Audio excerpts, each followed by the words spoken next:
Per žodį viešpatie brangus tikėjimą davei, atpirkę žmonės tu kaltus į dangų pakvietei. Tačiau visi kviečių grūdai, kad vaisių neštų būtinai, pirmiausia miršta dirvoje, vėliau pražysta šviesoje, kaip Jėzau tu. Daug vaisiaus mums nešei, prisiekęs dangų per skausmus, o mūsų galva tu. Ir savo tikinčius narius drauge vedies keliu.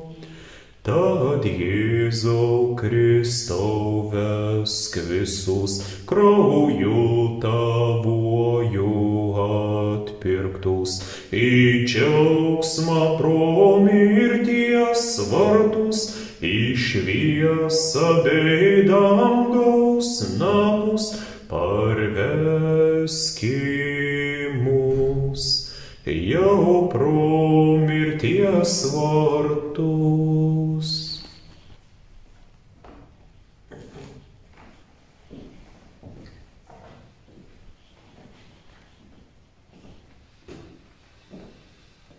Malonė mūsų viešpaties Jėzaus Kristaus, meilė Dievo Tėvo ir bendrystė šventosios dvasios teesie ir tepasilieka su mumis visais. Šios dienos ketvirtojo gavėnios sekmadienio Evangelijos tekstas yra iš Evangelijos pagal Joną. Tarp atėjusių per šventes Dievo pagarbinti buvo ir graikų. Jie kreipėsi į Pilypą, kilusį iš Galilėjos miesto Betsaidos, prašydami: Gerbiamasis, mes norėtume pamatyti Jėzų. Pilypas nuėjo ir pasakė Andriejui, paskui jie abu, Andriejus ir Pilypas, atėję, pranešė Jėzui. O Jėzus jiems tarė: atėjo valanda, kad būtų pašlovinta žmogaus sūnus. Iš tiesų, sakau jums, jei kviečio grūdas kritęs į žemę nemirs, jis liks vienas, o jei mirs, jis duos gausių vaisių. Kas myli savo gyvybę, ją pražudys, o kas nekenčia savo gyvybę šiame pasaulyje, išsaugos ją amžinajam gyvenimui. Kas nori man tarnauti, tegul seka paskui mane, kur aš esu, ten bus ir mano tarnas. Kas man tarnaus, tą pagerbs mano tėvas. Melskimės. Visagalintis Dieve, padėk mums už savo nuodėmingus darbus, nusipelniusiems tavo teisingos bausmės, atsigaivinti tavo malonės paguodą. Amen.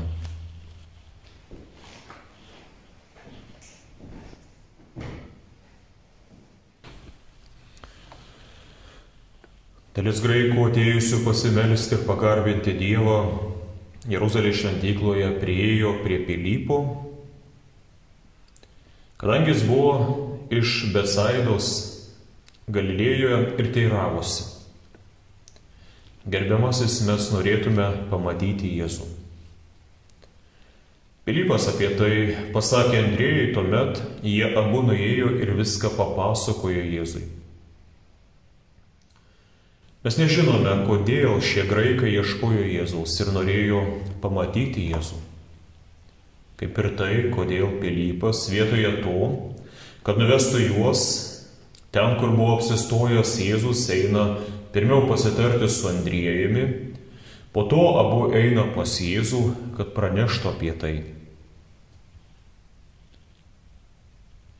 Biblijoje mes randame muitininką Zachiejų, kuris buvo mažo ūgio, bet labai veiklus, apsukrus ir suktas žmogus, kuris vedamos smalsumo įsilipo į medį, kad bent iš tolo pamatytų Jėzų ir susidarytų kažkokią nuomonę apie Jėzų. Tačiau ne tik jis pamatė Jėzų, bet ir Jėzus jį pastebėjo, nors matyt stengiasi slėptis tarp medžių šakų ir lapų, ir visos minios akys sužiuro į jį. Ne vienas turbūt būtų pagalvojęs, kokia gėda suaugęs ir turtingas žmogus, bet lipa į medį, karstosi po medį, kad pažiūrėtų į Jėzų. Bet Jėzus, matydamas Zachiejaus pastangas, leidžia suprasti, kad šią dieną nori apsilankyti Zachiejaus namuose. Zachiejus vaišina visus susirinkusius ir klausosi Jėzaus pamokymų, o Jėzaus žodžiai taip paliečia jo širdį, kad jis viešai duoda priesaiką pasikeisti. Ir jeigu kam padarė žalą, pažada atlyginti keleriopai. O Jėzus pagiria Zachiejų sakydamas, kad išganymas atėjo ne tik į to žmogaus širdį, bet ir į namus. Taip pat pas mus išganymas ateina ne tuomet, kai mes pakviečiame Jėzų, ateik viešpatie, būk mano svečiu. Ir dar ne tuomet, kai klausomės Dievo žodžių, bet kuomet Jėzaus žodis giliai paliečia širdį ir joje gimsta atgaila už nuodėmes ir troškimas pradėti gyventi gyvenimą su Jėzumi. Tuomet ir pas mus ateina išganymas. Dar pažiūrėkite, ką viešpats daro, kad ši džiaugsminga diena galėtų pas mus ateiti. Pirmiausia, Krikšto dieną mes esame atgimdomi per vandenį ir šventąją dvasią iš aukštybių. Ir mums suteikiami maloningi pažadai. Mes esame vadinami Dievo vaikais ir kviečiami sugrįžti pas Dievą, netgi tuomet, kai savo gyvenimu, savo mąstymu esam labai tolimi nuo Dievo ir nuo krikščioniško gyvenimo būdo. Po to pažiūrėkite, ką dar Dievas daro, kad mes neprarastume užgimusio mumise tikėjimu. Mes esame mokomi Dievo žodžiu, kviečiami palaikyti nuolatinį maldos ryšį su Dievu ir su Kristumi ir maitinami altoriaus sakramentu. O Kristaus kūnu ir krauju yra gydomos ir šventinamos mūsų sielos ir laiminamos mūsų kūnas. Mes nuolatos esame kviečiami tikėti, pasitikėti viešpačiu, išlaikyti tikrą, gyvą tikėjimą. Ir esame ruošiami mirčiai, kad turėtume amžinąjį gyvenimą. Zachiejus lipo į medį, jis buvo žemo ūgio, bet ne tik, ir buvo jo troškimai menki, žemi, pasižiūrėti žmogaus Jėzaus. Bet pažiūrėkit, ką jis pamatė ir ką jis atrado. Jis atrado savo gelbėtoją, savo viešpatį, savo Dievą, ir atrado neišsenkantį Dievo malonės ir savo išganimo šaltinį. O kas atvedė Zachiejų prie tų dalykų? Toks paprastas dalykas, kasdieniškas smalsumas. Taip ir mus kartais pas Dievą gali atvesti daug dalykų. Ir nuodėmė neduodanti ramybės. Ir mūsų trūkumai, jų supratimas. Ir mūsų įvairios naštos ar vargai. Daug kelių yra ateiti pas Dievą, bet su Dievu yra vienas kelias, siauras, tiesus, nelengvas kelias. Rytų išminčius pas Jėzų atvedė žvaigždė ir pranašystė apie užgimsiantį ypatingą žydų karalių.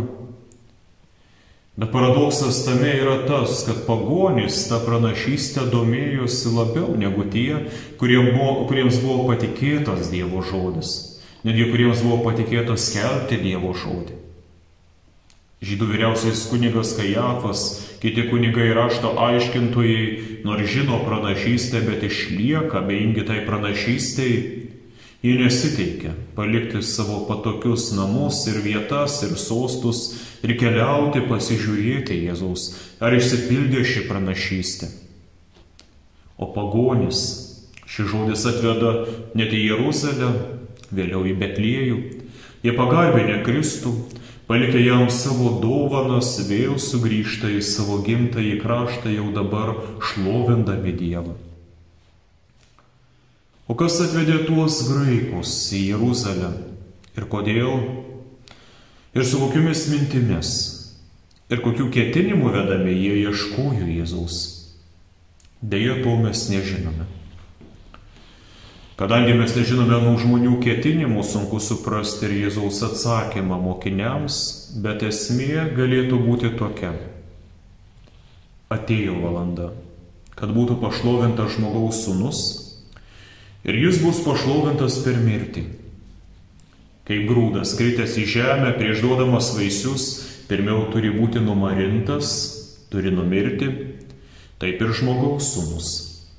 Pirma mirtis, paskui gausus malonės vaisiai. Ir jei Jėzus daro nuostabių dalykų dar tuomet, kai tvirtina, dar neatėjo mano valanda, tai kokių nuostabių dalykų jis yra pasirengęs duoti ir atlikti dabar, kai ta valanda jau atėjusi yra, kai jis ištaręs atliktą ir sutaikęs yra mūsų Dievu. Kai Jėzaus motina mergelė Marija Kanos vestuvėse jam sako, jie, tai yra jaunieji, nebeturi vyno, Jėzus jai atsako, o kas tau ir man, moterie, dar neatėjo mano valanda. Tačiau nepaisant tų žodžių, vandenį jis perkeičia vynu ir mokiniai tai regėdami įtikėjo, kad jis yra tas, kuris mūsų netyrą prigimtį pavers šventesne ir nusidėjėlius aprengs galiausiai šventumu. Palapinių šventės metu, kuomet pas jį atėjo broliai, tai yra giminaičiai, kurie juo netikėjo, skeptiškai buvo nusiteikę, jie kalbinėjo Jėzų, kad ne tik Galilėjoje darytų ženklų ir stebuklų, bet kad eitų verčiau į Jeruzalę ir Judėją ir ten parodytų savo stebuklus ir darbus, kad visi galėtų juo įtikėti. Jie priekaištauja, kad Jėzus slapta daro savo darbus ir stebuklus, tai Jėzus jiems atsako, taigi jūs eikite savo į iškilmes, aš į šitą šventę neisiu, nes mano metas dar neatėjo. O tai reiškia, kad dar neatėjo laikas parodyti savo šlovę kentėjimuose, mirtimi ir prisikėlimu. Ir bendraudamas su moterimi Samariete prie Jokūbo iškasto šulinio, beje, kuris buvo bendras protėvis ir žydams ir samariečiams, kai kalba galiausiai pasisuka apie religiją, apie tikėjimą, apie tai, kur turėtų būti garbinamas Dievas ir kaip tai reikėtų daryti, Jeruzalėje ant Genezrimo kalno, Samarijoje Jėzus pranašauja: moterie, tikėk manimi, jog ateis valanda, kada garbinsite tėvą ne ant šio kalno ir ne Jeruzalėje. Jūs garbinate, ko nepažįstate. Mes garbiname, ką pažįstame, nes išganymas ateina iš žydų, bet ateis valanda. Jau dabar jie yra, kai tikrieji garbintojai šlovins tėvo dvasia ir tiesa, ir pats tėvas tokių garbintojų ieško. O dabar Jėzus atvirai savo mokiniams patvirtina, atėjo valanda, kad būtų pašlovintas žmogaus sūnus. Kristaus šlovė dvejopa. Pirmiausiai tą, kuris jau atsinešė, gimdamas iš mergelės Marijos, būdamas Dievo sūnumi, dieviška šlovė. Ir kita šlovė, kurią jis pelnė savo kentėjimais, tobulų gyvenimų, savo mirtimi ir prisikėlimu. Tačiau kol neišmoksime priimti, kad tai yra Dievo kančia, Dievo mirtis dėl žmonių, neišmoksime tinkamai ir garbinti savo viešpaties. Nes tokių garbintojų, kurie tiesoje ir dvasioje garbina Dievą per Kristų, pažindami Kristaus dievybę, šlovę, Dievas ieško. Žmogaus šlovė taip pat yra dvejopa. Viena šlovė, kurią mes atsinešame savo gimimu, su vienokia šlove ir vienokiu vardu gimsta tie vaikai, kurie gimsta, pavyzdžiui, karališkose šeimose ir rūmose. Šiek tiek kitokia, bet garbingą šlovę atsineša garsių politikų ar verslininkų palikuonis. Tačiau kai kurie gimdami vargingose ir daug bėdų turinčiose šeimose vietoje gero vardo atsineša negarbę. Pavyzdžiui, yra žmonės, kurie visą gyvenimą prisimena ir primena, kad štai tas yra alkoholikų ar narkomanų vaikas, vargšų vaikas, nors jis jau gali būti daug pasiekęs, įvairius laipsnius įgijęs, turėti gerą darbą, būti visų gerbiamas ir mylimas, bet tų žmonių atmintise jis pasilieka tų vargingų žmonių ir tėvų vaikas. Visai kita šlovė ir garbė, arba negarbė ir nešlovė, kurią mes susikūrėme savo gyvenimais, savo darbais ir savo poelgiais. Kas bebūtų tavo tėvai, gerais darbais, sunkiu darbu, dorais poelgiais ir pasiekimais yra susikūriamas geras vardas. O jeigu prie to dar pridėtume ir Kristaus nuopelnus kaip dovana mums, tai Dievo malonė mus iškelia iki pačio dangaus, kuomet mes esame ne tik vadinami Dievo vaikais, bet ir iš tiesų tokiais esame ir tampame tikinčiaisiais ir Viešpaties šventaisiais. Tokie yra visi tikintieji, neapleidžiantis maldos, branginantis Dievo žodį, leidžiantis, kad krikštu ir altoriaus sakramentu Viešpats ir juos išlaikytų tokiame šventume bei šventesnėme gyvenime. Ko ieškojo anie graikai? Kodėl sudvejėjo Pilypas ir Andriejus, kodėl nevedė jų tiesiai pas Jėzų ir ką reiškia visi Jėzaus paaiškinimai mokiniams ir pamokymai. Viešpats nori, kad mes žinotume ir niekada nepamirštume. Jis atėjo ne tam, kad nešiotų karūną, bet atėjo nešti kryžiaus. Jis atėjo ne tam, kad nugyventų lengvą gyvenimą be rūpesčių, bet tam, kad numirtų negarbingą mirtimi. Jo karalystė yra kuriama ne su kalaviju ir užkariavimais, bet kryžiumi ir nukryžiavimu. Todėl mes negalėsime būti šios karalystės dalimi, jeigu atsisakysime kryžiuoti save, tai yra pasmerkti save, atiduoti atgailos už nuodėmės kančiai ir atsisakysime nešti mums duotą pareigų ar atsakomybių kryžių. Taip pat kiek daug kančių suteikia tokie dalykai, kaip pavyzdžiui, kai meilė būna be atsako. Ir kada tai būna? Ar tėvai, ar kiti žmonės myli, žmonės daug stengiasi dėl jų daryti, bet ta meilė būna neatsako ir kiek daug kančios atneša. Taip pat ir pasiaukojimas, atsidavimas, gerumas ir daugelis kitų dalykų, tai yra taip pat mūsų kryžiaus dalis. Kristaus kryžius ir mirtis kaip grūdo sėkla, iš kurios išauga daugybė palaiminimų ir Dievo gailestingumas mums. Todėl Kristus kalba, kas myli savo gyvybę, ją pražudys, o kas nekenčia savo gyvybę šiame pasaulyje, išsaugos ją amžinajam gyvenimui. Šie žodžiai gali labai keistai nuskambėti, tarsi mes suprantam, kad Kristus sako, tu turi nekęsti savęs, savo kūno, menkinti, niekinti save. Kodėl Kristus kviečia nemylėti savęs ir savo gyvybės? Todėl, kad mes mylime save ir savo nuodėmingą gyvybę. Teisiname savo ir artimųjų nuodėmes ir poelgius. Kristus sako, nemylėkite taip. Tačiau mylėkite save kitaip, kaip Dievo kūrinį sukurtą šventumui ir amžinajam gyvenimui su Dievu. Nemylėkite nuodėmės, bet mylėkite teisumą ir šventumą.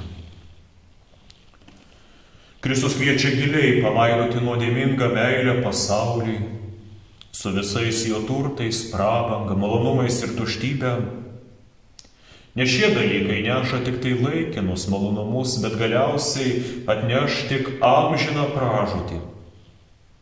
O nuodėmių ir netikėjimo vaisiai kokie nuodingi ir pražūtingi. Tas, kuris taip myli savo gyvybę, jau dabar yra miręs ir pražuvęs. Dėl šių dalykų jis graužiasi ir liūdi, pyksta ir pykstasi. Jos karštai myli ir jų be galo geidžia. Ši meilė nepalieka vietos jokiems kitokiems jausmams, ypatingai šventesniems ir tikėjimui. O jo religija yra stabmeldystė. Kryžiaus žodžiai apie kryžių jam yra kvailystė, papiktinimas. Tačiau netokius Kristus kviečia, kas nori man tarnauti, tegul seka paskui mane. Kaip tarnas seka paskui šeimininką, kaip avys seka paskui savo ganytoją, taip krikščionys turi mokintis sekti Kristų. Iš to mes atpažįstame tikinčiuosius, iš to, kaip jie seka Kristų, kaip vadovaujasi jo mokymu. Galbūt tavo žinios nepriliks ir niekada nepriliks geriausiems pasaulio protams. Galbūt tavo vargai, negalios jau dabar yra didelės ir sunkios ir pavargsti nešdamas jas. Gal ir Dievo malonę norėtume jausti stipriau ir turėti tvirtesnį tikėjimą, stipresnę viltį. Tačiau ir apie tokius Kristus kalba, jie stengiasi man tarnauti. Jie stengiasi sekti manimi, todėl jie yra mano ir aš neleisiu jiems pražūti. Mums norisi dažnai tokios krikščionybės, kurioje mažai duodami, mažai darbo ar pastangų įdėdami, galėtume gauti daug. Bet ten, kur mažai įdedama darbo ir vaisiai būna maži, menki. Dėl to, kad mes nenorime įdėti rimtesnių pastangų dvasinėme gyvenime, kai kuriems atrodo, kad krikščionimi lengva yra būti, kad užtenka tik vadintis krikščionimi ir laikytis save tikinčiu. Tačiau būti krikščionimi reiškia sekti Kristumi, jo pavyzdžiu ir savo darbais bei savo gyvenimu parodyti, kad esame Kristaus, o tai yra sunkus darbas ir kryžius, reikalaujantis iš mūsų didelių pastangų, o kai kada ir didelių aukų. Tačiau tokius Kristus drąsina, kur aš esu, ten bus ir mano tarnas, kas man tarnaus, tą pagerbs ir mano tėvas. Amen.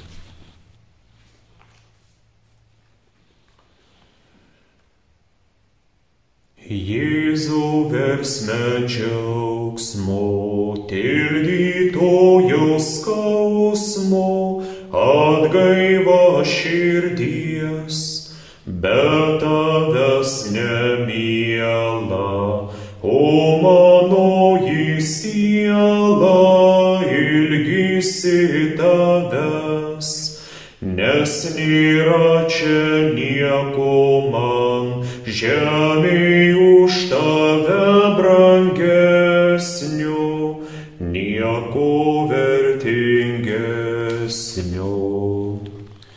Jau nebeliūdėsiu, viešpačiu tikėsiu, saugo jis mane, kas tik Dievą myli, to širdis netyli, gieda ir varge, kad ir sunkumus kenčiu, Jėzau, tu man ir per skausmą liksi saulę džiaugsmą.